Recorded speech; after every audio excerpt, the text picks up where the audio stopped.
Magic magic magic, মাত্র 5 মিনিটেই দেশি রসুনের খোসা ম্যাজিকের মতো উঠে যাবে। তার জন্য আস্ত রসুনগুলোকে আমি এভাবে ভেঙে কুয়া আলাদা করে নিয়েছি। তারপর টানা রোদে রেখেছি 4 থেকে 5 ঘন্টা। রসুনগুলোকে এরকম বাজারের ব্যাগের মধ্যে ভরে নিব। আপনাদেরকে বোঝানোর জন্য আমি অরিজিনাল সাউন্ডটা রেখেছি।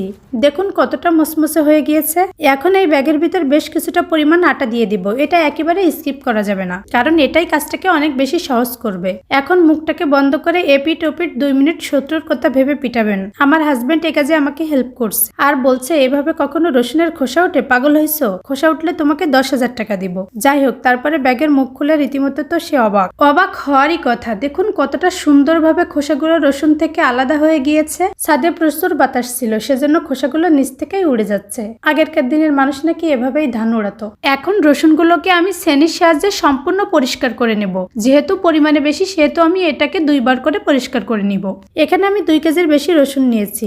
এটা আসলে আমার শাশুড়ি মায়ের থেকে শেখা। দেখুন এখন ম্যাজিকের মতো কত সুন্দর পরিষ্কার হয়ে গিয়েছে। 100% কাজে আসবে ইনশাআল্লাহ। ট্রাই করবেন আপনি।